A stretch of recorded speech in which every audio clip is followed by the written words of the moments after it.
اللہ اللہ اللہ اللہ اللہ اللہ اللہ اللہ اللہ لا الہ الا ہو۔ بسم اللہ الرحمن الرحیم۔ الحمد للہ رب العالمین والصلاة والسلام على سید المرسلین وخاتم النبیین محمد وآلہ واصحابہ اجمعین۔ اما بعد فاعوذ باللہ من الشیطان الرجیم۔ فقد قال النبی صلی اللہ علیہ وسلم من كان يؤمن باللہ والیوم الآخر فلا يؤذ جارہ، وقال من كان يؤمن بالله واليوم الآخر فليكرم ضيفه أو كما قال النبي صلى الله عليه وسلم۔ معزز سامعین، آج ہم آپ کے سامنے پڑوسیوں کے حقوق کے سلسلے میں احادیث کی روشنی میں اور اسی طرح حضرات صحابہ کے عمل سے ہم اس کی فضیلت اور اہمیت انشاءاللہ آپ کے سامنے بیان کرنے کی کوشش کریں گے۔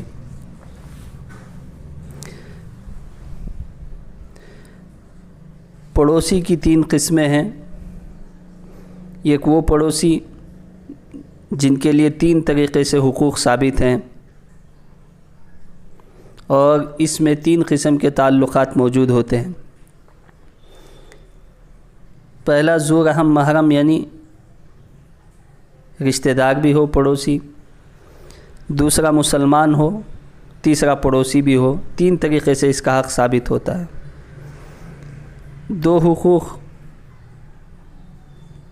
جن پڑوسیوں کے لیے ثابت ہوتے ہیں جبکہ پڑوسی مسلمان بھی ہو اور پڑوسی بھی ہو۔ نمبر 3 وہ پڑوسی جس کا ایک حق ثابت ہوتا ہے، اس میں غیر مسلم پڑوسی بھی شریک ہو جاتے ہیں۔ میں سب سے پہلے آپ کو عبداللہ ابن عمر رضی اللہ تعالیٰ عنہما کا ایک واقعہ سناتا ہوں۔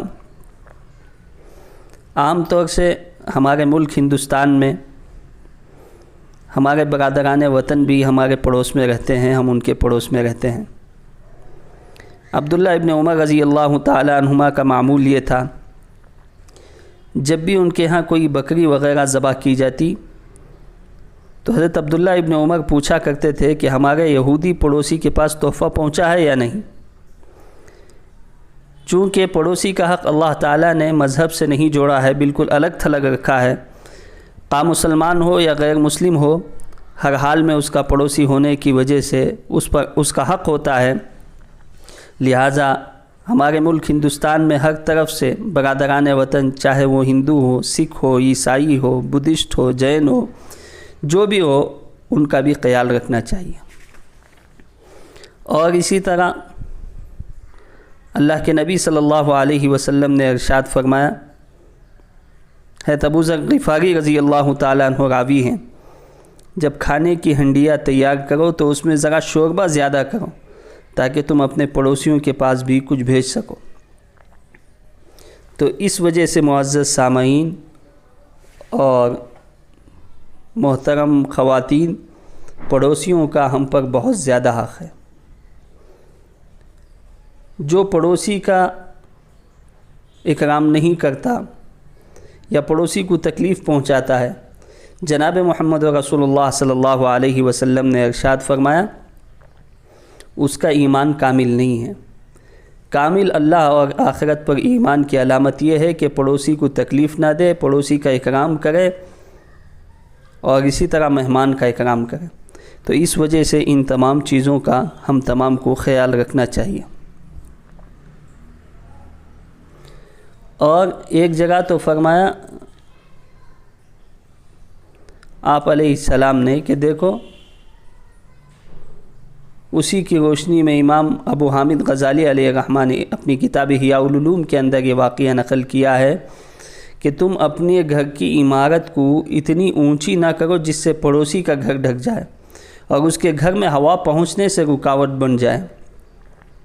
تو یہاں تک کہ خیال کیا گیا ہے تاکہ اس کو ہوا پہنچنے میں بھی رکاوٹ نہ ہو، تو شریعت نے کتنا لحاظ کیا ہے۔ اگر پڑوسی راضی ہو جائے کہ تم اونچی عمارت بنا لو تو اس میں کوئی حرج نہیں ہے۔ اور اسی طرح پڑوسی کو آپ علیہ السلام نے فرمایا کہ مت ستایا کرو۔ اور اسی طرح آپ کوئی چیز پھل وغیرہ بازار سے لاتے ہیں، آپ علیہ السلام نے یہ بھی منع کیا کہ اس کے چھلکے سامنے نہ ڈالو، تاکہ پڑوس کا بچہ اس کو دیکھ کر اس کی دل میں تکلیف پیدا ہو کہ میرے ماں باپ نے اس طرح میرے لیے انتظام نہیں کیا۔ اس سے بھی آپ علیہ السلام نے منع کیا ہے۔ ان بچوں کا دل چھوٹا ہو جاتا ہے، کبیدہ خاطر ہو جاتا ہے، اور آگے بڑھ کر اسلام نے، شریعت نے یہاں تک کی تعلیم دی ہے، کوئی سالن بن رہا ہے، خوشبو مہک رہی ہے، تو اس سے پڑوسی کے بچوں کو تکلیف ہوتی ہے، تو اس میں کچھ پانی زیادہ کر کے اس کے یہاں بھیج دو، اتنا تک خیال کیا گیا ہے۔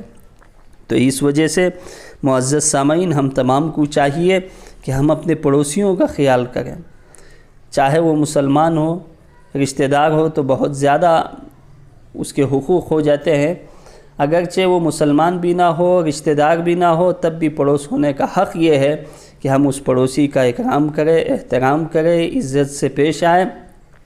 اللہ تعالیٰ سے دعا ہے کہ اللہ تبارک و تعالی ہم تمام کو پڑوسیوں کے حقوق ادا کرنے کی توفیق نصیب فرمائے۔ آمین۔ وآخر دعوانا ان الحمد للہ رب العالمین۔